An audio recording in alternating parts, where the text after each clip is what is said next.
That's great.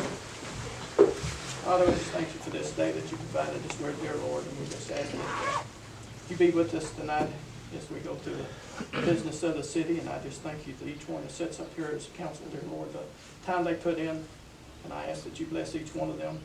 I hope that the decisions that we make are pleasing to you, are pleasing to the city. We just ask these things in your name. Amen. Amen. Mr. Bryant.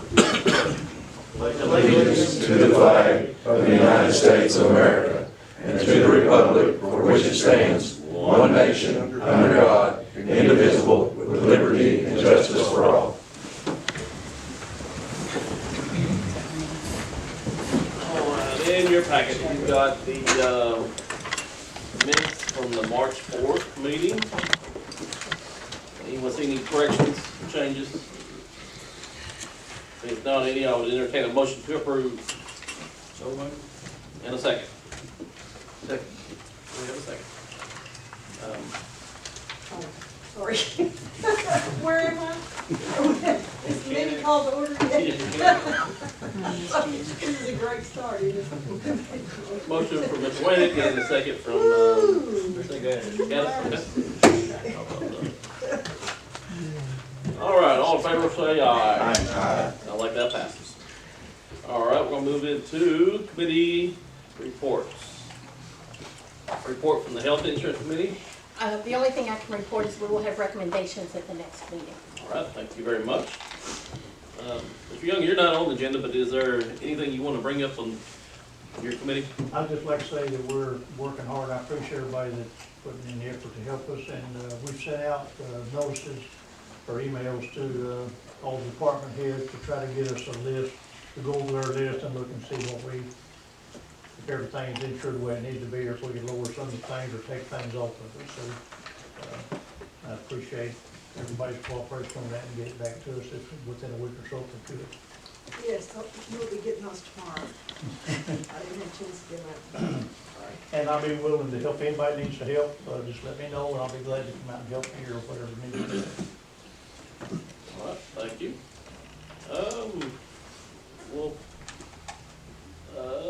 Let's go with fire. I'm on it. Okay, we'll move on to the. I don't have anything for fire. No. All right, I'm Trump. Reminder of the hours out at the pounds from 8 to 4. That's the dog pound, Okay, Monday through. Monday through Friday. Okay, That's all we have. that's it. All right, thank you. Police. We do have one of our patrol cars out on the street today, so we have officers that's very happy to be in the new car. And also we have a resolution I'm gonna let the chief talk about, and you want to bring that forward.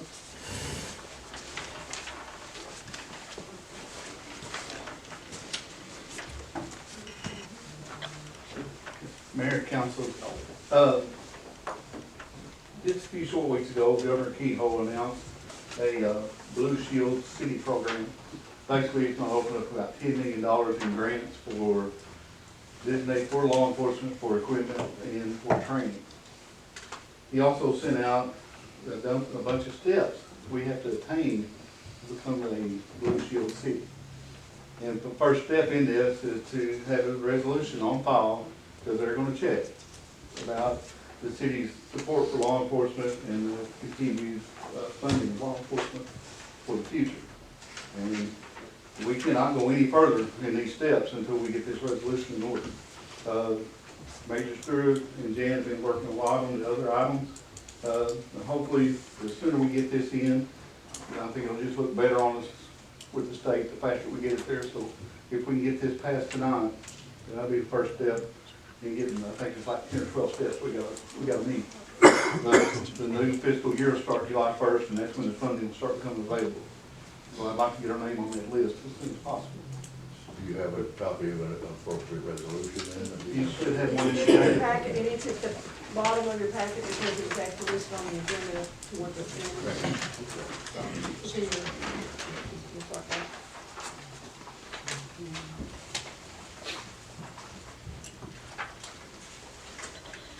You go ahead and read that resolution.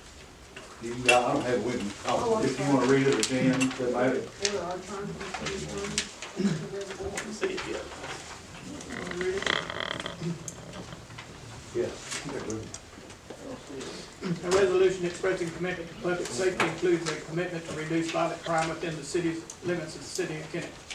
Whereas the city of recognizes that a commitment to public safety is vital to the safety of its citizens, and whereas the city of Kennett remains committed to the reduction of violent crime within its jurisdiction, and whereas the city of Kennett continues to participate in regional anti-crime task force and remains committed to being a willing partner. Now, therefore, be it resolved that the City of Kennett, City Council of the City of Kennett, Missouri, hereby expresses its full support for the Kennett Police Department and commits to policing initiatives, police officer recruitment and retention, proactive policing practices, and regional policing efforts to ensure anti-crime success. Be it further resolved that the City Council will explore opportunities to provide resources and support to the Kennett Police Department. Be it further resolved that this resolution shall take effect immediately upon its passage, passed and adopted this 18th day of March, 2025. I'll make the motion. Second.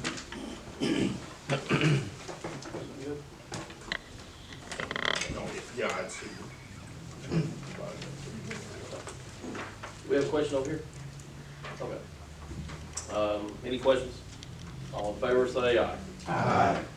Sounds like that passed. Thank you all very much. Thank you. There you go. Okay, is that all for the police? All right, thanks. We got our numbers in yesterday, and as compared to last year, we're down $143,460 on the operating side. That is sales tax 1, 2, capital improvements, and use tax. That's all I got. At the next meeting, we will be approving the statement of revenue expenditures for February. Yeah, some of us didn't get it. So we can get, everybody take a look at it and we'll vote on it next meeting. All right, is that, will that be all? That is. Mr. Producer. Is that all? Is that all? Yeah, that's all. Thank you. You ready? Okay, go ahead, what do you got? We just had a meeting and went over some of the streets to overlay, some of the concrete streets to fix, some of the stormwater issues, but we haven't got anything finalized yet. So as soon as we have more information, we'll bring it forward. Thank you. We're working on trying to make our budget work for everything that we want to do. And appreciate all the work you've had to do lately here. You got all the streets cleaned up from trees and stuff? Hmm? Are all the streets cleaned from all the debris from the storm? Yeah, we're just now cleaning up, like, where we had empty lots we could push it into. We're going back cleaning that up now. Thank you. Very good work, by the way. Now, I'm sure Lance about to touch on this, but you were out of it. I think I saw you at 4 or 5 in the morning, get things done. And you was out earlier than that, but good work for your crew. All right, go bounce back to Lance. Or Chief, sorry, Chief. Got a couple different things, we'll start with this one. We've received numerous calls regarding the audibility of our outdoor warning sirens in the recent severe weather, and I'd like to address those concerns directly here tonight, especially since the news is huge. First, it's critical to understand that these outdoor sirens are not designed to be heard indoors. Their primary purpose is to alert people who are outdoors to seek immediate shelter. Relying solely on these sirens for indoor warnings is not recommended. For reliable indoor alerts, we strongly advise everyone to utilize multiple sources, including a smartphone weather app, an all-weather radio, for local television and radio broadcasts. We've been actively promoting these alternative warning methods on our social media channels for over a week leading up to this weather event. And we urge everyone to take advantage of these readily available resources. Second, we've received questions as to why the sirens were activated earlier than some expected. The sirens were activated for our area because we were placed under a tornado warning. When a warning is issued, immediate action is necessary. I cannot emphasize enough, if you hear the tornado sirens, take cover immediately. Your safety is our top priority. And finally, we've been asked why the sirens do not sound continuously. Our system, along with every other system around the United States, is programmed to run for a duration of 5 minutes before automatically shutting down. So this is a standard operating procedures. We at the emergency operations level understand that severe weather can be a stressful time, and we appreciate your cooperation in ensuring everyone's safety. Please continue to utilize the recommended indoor warning systems, and remember that when sirens sound, immediate action is required. Well, that was some of the questions that have arose and concerns since Saturday morning in the evening, early morning. So now I want to talk to you about my day Friday leading into storms, okay? Before you go any further, can I Yeah, ask you a question on that, absolutely. so we don't lose that? What would it take to send out a signal to all the smartphones with the same time that you set the siren on? I do not have that capability, and I'm not sure, Marty, do you know about 911? I'm not sure if anyone at our 911 has that capability.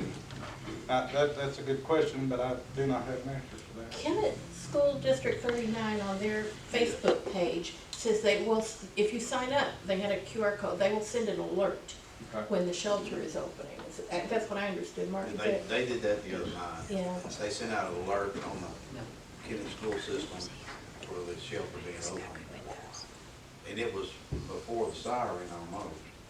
Yeah, it was several, yeah, and I'm gonna touch base on that here in a minute. It- That's just timeline.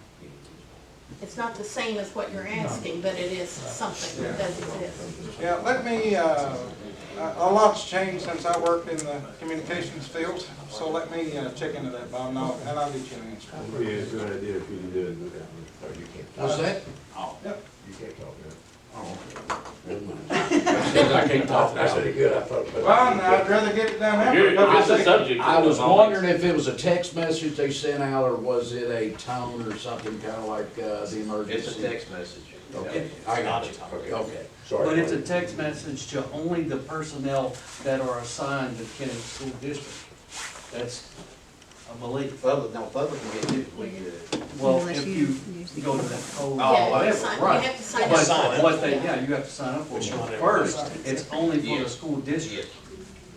Yes. Yes, I don't think there's capabilities. The only way I would know to do it would be through 911. Leaving a text message would alert people, that would get away from that. People's always wondering why they can't hear the siren, Yeah. but you'd have to have a siren on every 2 or 3 blocks for Yeah. everybody to hear it inside. But now, I may be wrong, but National Weather Service, at least on my phone, Yeah. they buzz in as soon as there's a warning. You have to sign up for it. I never signed up for anything. Well, you don't have, no, it's It should free, be a it's a free setting. app on KFPS and KIT. Well, you shouldn't even have to download those. Yeah, if you have a cell phone, the EAS is on your phone. Unless you turn it off, it is automatically on. If you drive into the area that's warned, it goes off. And it's just like your missing person alert. Yes. Yeah, the Amber. Yeah, the Amber alerts. Bob, at one time, we looked in what's called reverse calling, reverse 911. where they, the 911 sends out a deal, but that was an expensive system. I mean, we're talking about several years ago, $300,000-$400,000, put that type of thing in. I have KFPS and KIT. The KIT gave us what we needed for this area the other night. KFPS, K was off a little bit. Marty, did you have something? Yeah, I can't speak to certain parts, but the 911 system, which won't be probably somewhat in the near future, I'm not gonna get months or what, but we'll have the ability, you'll get a text 911 and they'll get your location, where these things, I don't know about the other direction. That'd probably be something you sign up for. Lance, you help me, you're aware of too.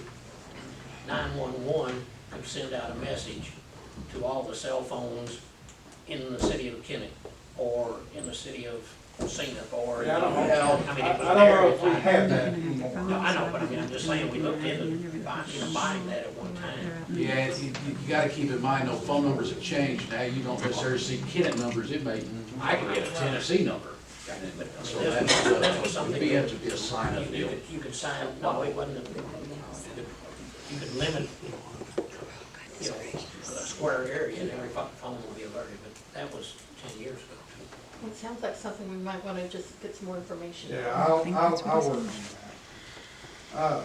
Anything else? Bob, you good with that? I'll work on it. See- Thank you, see- appreciate it. So again, this is just kind of a timeline from me and my staff starting on Friday. So on Friday the 14th, we started our day at 6:30 a.m. responding to possible fire at Harps, which fortunately turned out just to be a water sprinkler head malfunction. There's maybe 2 hours. Later that day, approximately 4:30, we were dispatched to Kennett for mutual aid to assist with a large house fire. While still on the scene, I left there, returned back to Kennett by 8 p.m. I had activated the Emergency Operations Center begin monitoring the incoming weather. At 12:02 a.m., Green, Clay, Craighead counties went under a tornado warning, which we were closely monitoring. Around 12:05, the school opened its FEMA building for a storm shelter. At 12:42, the National Weather Service placed Kennett under a tornado warning, prompting the activation of the outdoor sirens. At 12:55, as soon as the storm approached the river, the sirens were activated again. And at that same time, the south end of the county was undergoing another tornado warning. Once that immediate threat had passed Kennett, the fire department alongside the police department began damage assessments within the city. All while we were watching the storm approaching from the south that just got put under the tornado warning. We did have to bring our responders in for a short period of time. It was very short, like 10 minutes, and they were able to go back out in the field. Preliminary reports indicated multiple trees and power poles that were down, all laying in the same direction, which suggested straight line winds. Our team concluded damage assessment around 4 a.m. on Saturday. The street department immediately began clearing roads, while Kennett Board of Public Works started restoring power and addressing down power poles and power lines.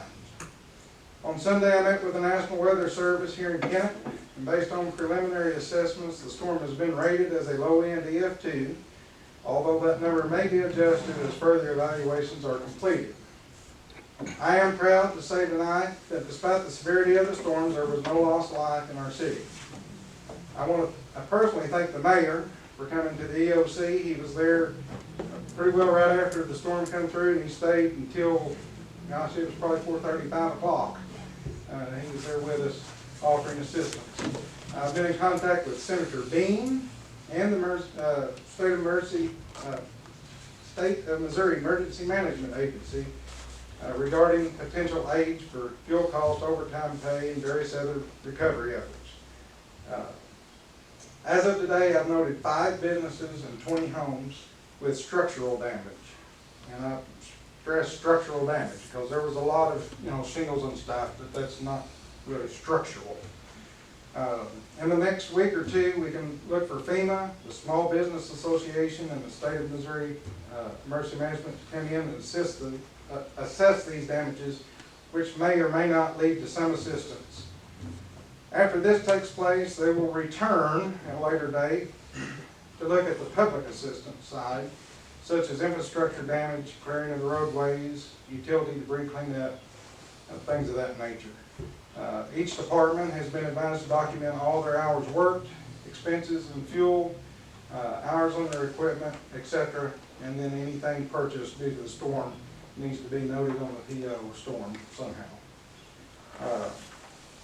I will stop there just a second because I had some information right before I came in here tonight. FEMA, the Small Business Association, and the State Emergency Management Agency, along with my staff and the county emergency management, will be out either Friday afternoon or Saturday to start the assessment process. So they're getting in here just a little bit quicker than what was anticipated. There were some questions early on today whether Mountain County itself made the threshold for the potential monies because it was aired this morning that Buck County wasn't on the list. So immediately started making phone calls. We did make it. They just left us off of the list they put out to the public. But Senator Bean has worked with me quite a bit today, and he assures me that we are there. And we have met the threshold, so if monies are released, they could possibly be given here, so. Lance, can I ask you, because I had that story this morning. Yes, I listened. So Kehoe's news release just left Dunklin County off? That's correct. Okay. Yeah, I'll make that and it correction. was it was a mistype in the news release. Okay, very good. That's what cued me in, and I just went nuts. Well, I wondered, I wondered myself, but Everybody else? I didn't get a chance to follow up on that today, so They- thank you. Yes, it is there. Okay.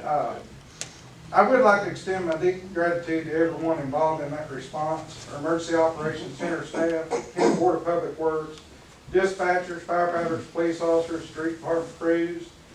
There's so much work that goes on behind the scenes that you guys, some of you know, that's been around that type of work, but a lot of it just goes unnoticed. Some individuals, including myself, work 34 hours plus straight before going to bed. So I will like to let you guys know that I will continue to share information as it becomes available as far as state funding, federal funding, that type of stuff. It may be via email, because it obviously is happening a little bit quicker than our timeline originally. So is there any more questions about any of that? Excuse me, I have a question. For, when they're here making that assessment, do business owners or residents need to contact you if they are, think they might be eligible, or is this just for city infrastructure?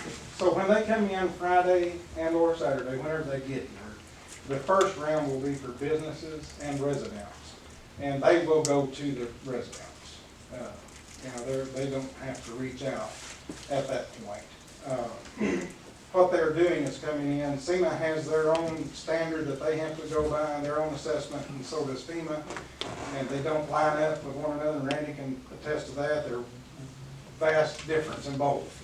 And once they bring that, take that back to Jefferson City or wherever they go, that will be a deciding factor if they need, to release those funds, if it becomes available.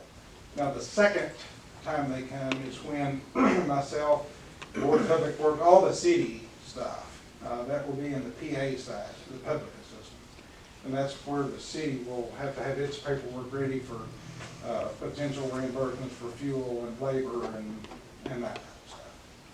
Does that answer your question? Yeah, I was just saying, say I'm a homeowner and my roof was blown off. Yeah. I want to know, I guess you contact your insurance agent really first. First, but like I said, I have personally went around and spoke with a lot of these individuals and gotten their addresses, and that's what the state requested. And they'll come down in that area and they'll just flood that whole area. Anything else? Thank you, guys. Thank you. Well, you all, it's nice you're ever to witness, hopefully this never happens again, but you witness what we saw, what happened Saturday night, Sunday morning. I think they assessed the entire town. Every 2.5 hours? Yes. 2.5 hours with the, and most, if not all, volunteer firemen It was all part-time firemen. come in. Part-time, yeah, part-time. But, Well, not all, but the vast majority. Yes. and so it was good to see. Very good job. Could I add something to that? Please do. Positive note, better than last week, I guess. You're getting better. After the storm was over, I got out and went into our ward, me and Harry's ward, and walked and talked to those that were affected. It was nice to see people working together, helping each other. I offered water, clothes, food, whatever. Nobody asked for nothing, wouldn't take nothing, because they was all worried about each other. It gives a little bit of community pride back. Very much so.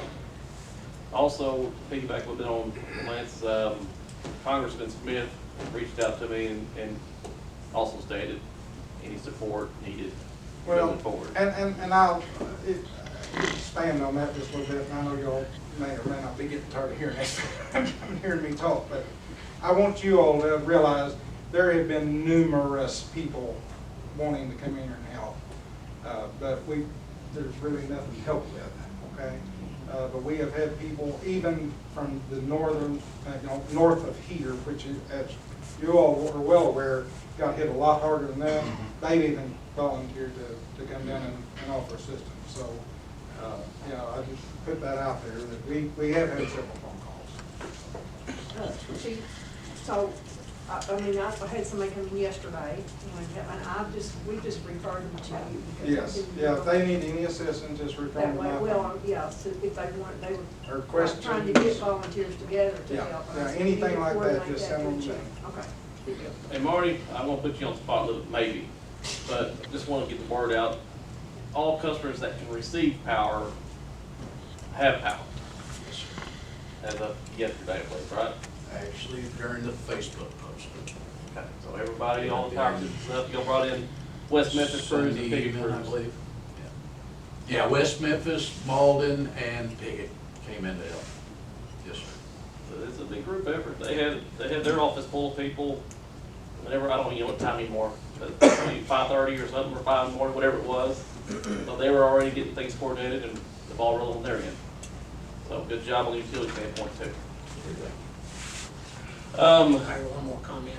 Go ahead. Lance, I want you to make it, but you got a state proclamation, you got a federal, you want to explain Well, that? It's needed to get the big money. yeah, so the state, the governor issued a declaration, disaster declaration early before the storm even hit.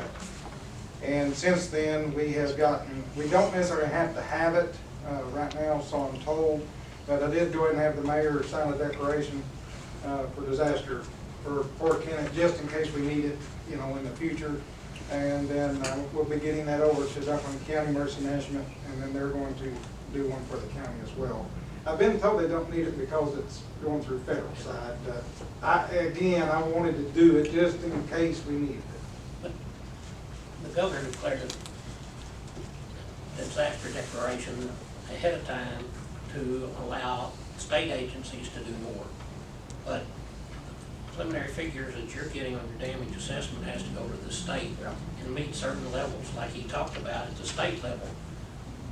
If they meet certain state levels, then the governor declares it again, and it goes to the federal, and it has to be approved again at the federal level. And I will say, Before money's gonna be coming back. I will say this, Two states. the governor signing that as early as he did and issuing it, and Jan, I even heard Senator Bean say this morning, it's really sped the process up throughout the state. It was a very good call on his end. And Senator Bean had the governor in Poplar Bluff before noon Saturday. One other item I want to get out to the media and to the citizens. 2 items, actually. We had a emergency management meeting briefing yesterday, and it was decided then that that our compost facility will be open from 9 a.m. to 7 p.m. for the next 2 weeks, essentially, through March 31st, collecting all the limbs and yard debris. It's all free of charge to citizens of Kennett. Storm debris will be accepted at no charge. Storm debris meaning lumber, shingles, siding, wood fencing, and other building materials for the affected areas only, at no charge. So standard operating procedure as far as if you bring a couch up there, you're still, that's not part of the storm. But if it's anything storm related, you will have to give your address and sign off that this is storm material. Any metal that you have, carports, anything damaged like that, please take it to a recycling center. Keep the weight down for our own. We have to pay for every ton that gets dropped off out there. So keep the metal to the scrap yards, and we'll take everything else that's storm related at no charge to our citizens. Again, this is all effective until the end of this month. So you have 2 weeks to get your mess and get it out to the compost facility. Also, one final thing, just to clear up, there was a notice given out that making citizens aware that contractors from out of the city, they need to have a tradesman's license to operate in our city. That is no cost to them whatsoever. All that's to do, all that the purpose is to make sure they have the proper insurance, so if one of their employees or them get hurt on your property, you're protected. That's all that's for. zero charge to them, we're not getting any money off of this. We don't charge for licensing fees in our city, or licenses for our city.